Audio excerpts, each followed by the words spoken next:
स्वर्ग बनाओ हे भारत की देवियों। ओ भारत ने स्वर्ग बनाओ हे भारत की देवियों।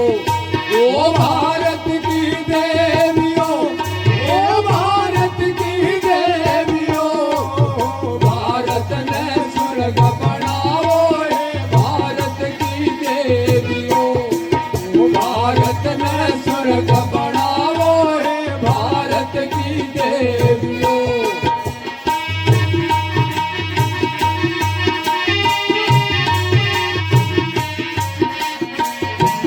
स्वर्ग बनाओ हे भारत की देवियों। सुनो मेरी बात, तुम राम कृष्ण की माता हो, भारत की हो भाग्य विधाता। तुम राम कृष्ण की माता, भारत की भाग्य विधाता। उत्तम उत्तम संतान बनाओ हे भारत की देवियों। भारत को स्वर्ग बनाओ हे भारत की देवियों। ओ भारत की देवियों, ओ भारत की देवियों। भारत को स्वर्ग बनाओ हे भारत की देवियों।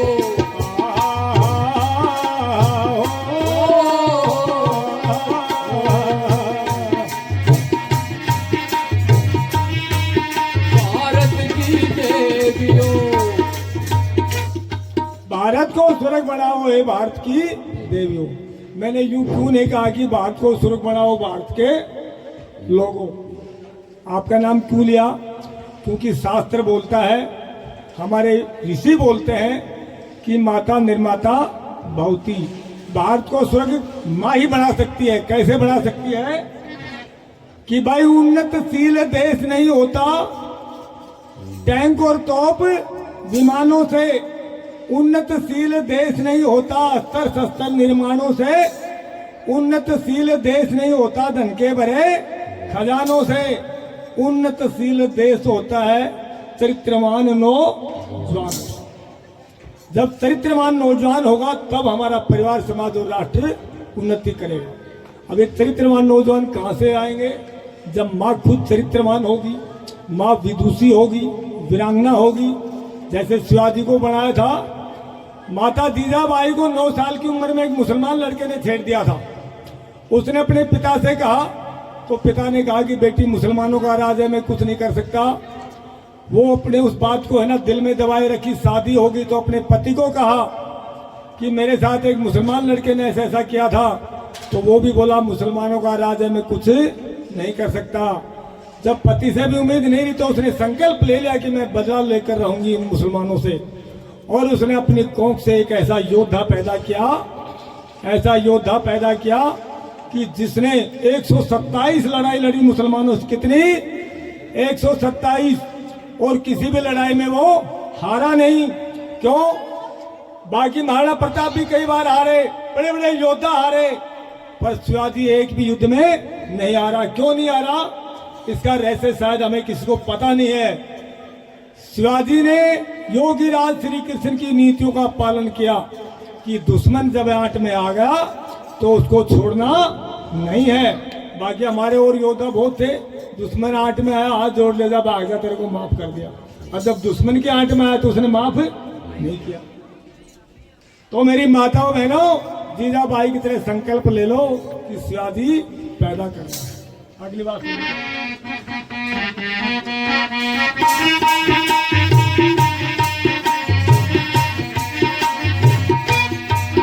हमने अर्जुन को पाला, जिसका था धनुष निराला।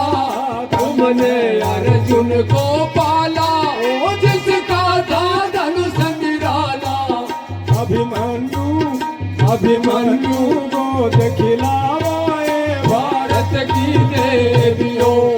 ओ भारत को स्वर्ग बनाओ भारत की देवियों। ओ भारत की देवियों, ओ भारत की देवियों। भारत को स्वर्ग बनाओ भारत की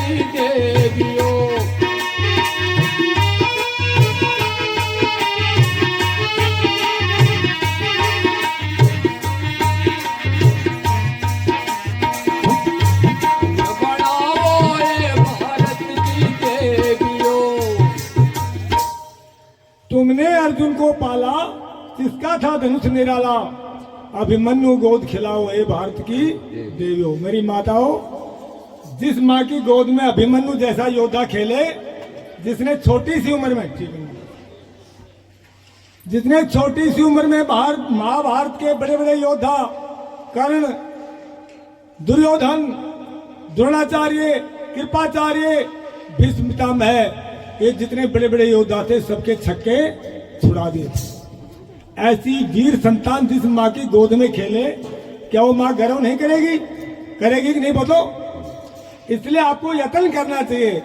आप तो खेल खेल में संतानें पैदा कर देती हैं, वो खेलती रह जाती, कुछ कर नहीं पाती। हमारे गर्भाधान संस्कार पहला संस्कार है, उसकी तैयारी की जाती है। गर्भाधान संस्कार करने से पहले ब्रह्मचर्य को धारण करना पड़ता है, सात्विक भोजन खाना पड़ता है, तब किया जाता है। शरीर को कष्ट दिए जाते हैं ताकि शरीर मजबूत हो जाए। तब जब हम तैयार हो जाते हैं विचारों से, मन से, शरीर से, तब पति और पत्नी क्या करते हैं, किसी विशेष विद्वान आचार्य को बुलाकर या हवन करते हैं और गर्भाधान संस्कार की तैयारी करते हैं। जैसे हम फसल बोते हैं तो तैयारी करते हैं ना, तो ये संतानें भी मेरी माताओं हमारी फसल है। फसल, अगर फसल आपकी माड़ी रहेगी तो आप परेशान हो जाते हो, पर ये जो फसल हमारी है ना संतान रूपी, ये तो हमारे सुख का आधार है, ये हमारी पहचान है। अगर संतान जुआरी होगी तो गालियां किसको मिलेंगी? माँ को मिलेंगी, पिता को मिलेंगी। इसलिए गर्भाधान संस्कार की तैयारी करके और संतान का निर्माण किया जाता है, तब कहीं जाकर के हम अभिमन्यु जैसी संतानों का प्राप्त कर सकते हैं। अगली बात सुनिए।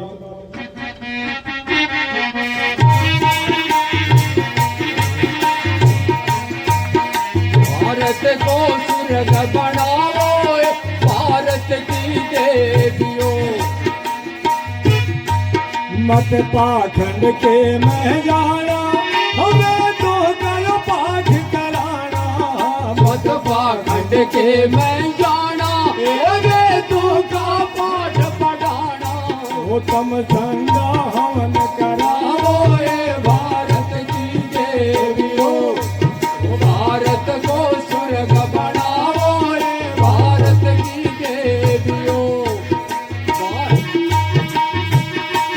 ओ भारत की देवियों, भारत को स्वर्ग बनाओ ए भारत की देवियों। मत पाखंड के में जाना, वेदों का पाठ कराना, तुम संध्या हवन कराओ भारत की देवियों। पाखंड में जो औरत जाती है, जो महिला पाखंडों में जाती है, वो कायर और कमजोर होती, डरपोक होती है। क्यों उसको डरा देते हैं कि तेरे ये दशा लग जाएगी, तेरे ये पीछे हो जाएगा, तूने यो खा जाएगा, जो तेरा मुहूर्त नहीं है, ये तेरा समय ठीक नहीं है। पता ना किन किन तरह से हमारे को डरा के रखते हैं। और जो डरपोक माँ होती है, कभी वीरों को, बहादुरों को, महापुरुषों को पैदा नहीं कर सकती है। जिसके क्रांतिकारी विचार हैं, इसमें वीरता के गुण भरे हुए हैं, जो विदुषी है, सत्य को जानती है, वो ही उत्तम संतानों को पैदा करती है।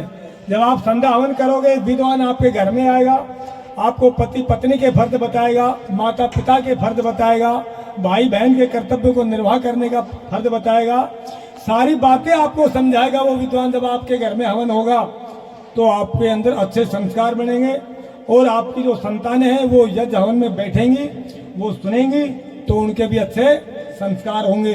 और संस्कार वाली संतानें ही आपका असली धन है, आपकी असली फसल है, जो आपको बुढ़ापे में सुख देगी।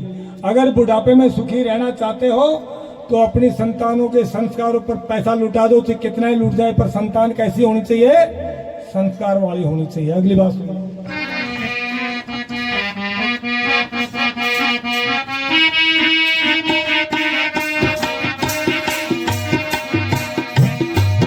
करो मात पिता की सेवा, सेवा से मिलेगा मेवा। करो मात पिता की सेवा, ओ सेवा से मिल जा मेवा। ओ करो सास ससुर की सेवा, सेवा से मिल जा मेवा। ननदी के लाड लगाओ ए भारत की भारत को स्वर्ग बनाओ हे भारत की देवियों, ओ भारत की देवियों, हे भारत की देवियों, भारत को स्वर्ग बनाओ हे भारत की देवियों।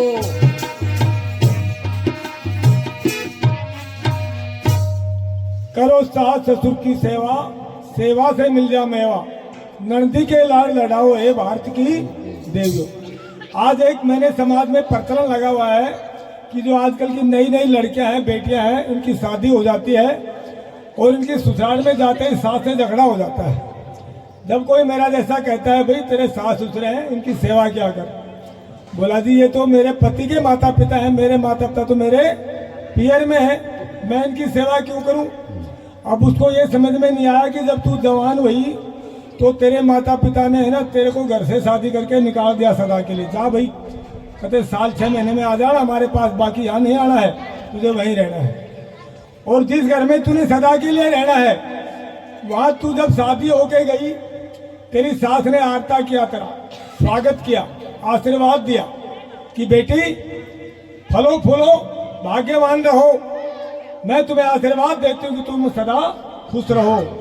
और मैंने 25 साल का नौजवान, क्या बताया भाई इंजीनियर, क्या नाम है, देवेंद्र, नरेंद्र जी, नरेंद्र जी की माता ने कहा उसकी धर्म पत्नी से कि बेटी मैंने 25 साल का नौजवान इंजीनियर बना करके तेरे हवाले कर दिया है, ये तेरे सारे सुख दुख को अपनाएगा, तेरी हर सात्विक इच्छा को पूरी करेगा और तेरा मान सम्मान करेगा। और पति का मतलब क्या होता है, इतनी महिलाएं बैठी हैं, बूढ़ी हो गई, किसी को ये नहीं पता कि पति का मतलब क्या होता है, पता है किसी को? पति का मतलब होता है रक्षक। तो माँ कह रही है, सास कह रही कि बेटी मैंने तेरा को पति रक्षा के रूप में दे दिया है, ये आजीवन तेरी रक्षा करेगा। अब आप यकीन करो कि जिस माँ ने अपना 25 साल का नौजवान पढ़ा लिखा करके और उस लड़की के हवाले कर दिया कि तेरी आशीष रक्षा करेगा, तो क्या उस बहू का, उस लड़की का ये फर्ज नहीं बनता कि वो अपने सास ससुर की सेवा करे? बोलो बनता है कि नहीं बनता? अगर तुमने सास ससुर की सेवा नहीं की तो निश्चित रूप से मानो कि आपके जीवन में कभी भी कोई खुशियों का फूल नहीं खिले। इसलिए आज संकल्प ले लो, किसी के दिमाग में फतूर हो कि तो मेरे सास ससुर हैं, ये तेरे देवता हैं, तेरे रक्षक हैं, इन्होंने अपनी कोख से वो पुष्प जन्मा है जो तेरे जीवन को रंग देगा, खिलाएगा, खुशबू देगा। इसलिए सास ससुर का अपने जीवन में बड़ा, अपने सगे माता पिता से भी ज्यादा महत्व है। अगली बात सुनिए,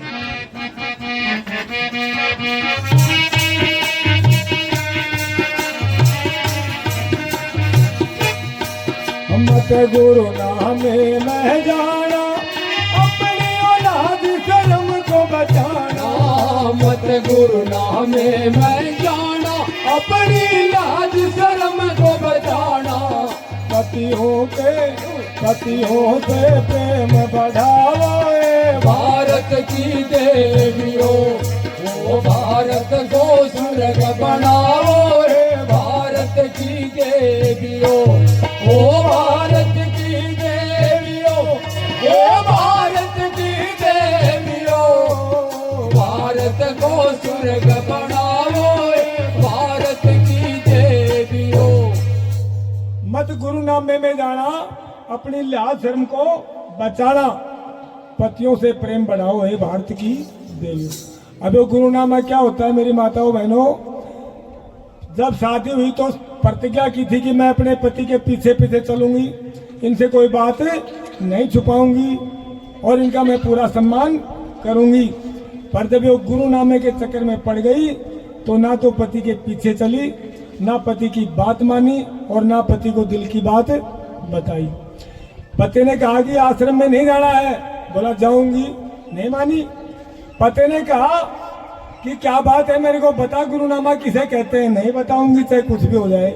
फिर बताओ अब घर कैसे बसेगा? और गुरुनामा क्या होता है मेरी माताओं बहनों सुन लो। एक आर्य लड़की ने क्या है जो गुरुनामा ले लेती हो, बताते नहीं है किसी को भी, पति को नहीं बताती तो फिर और किसी को तो कहाँ बताएंगे।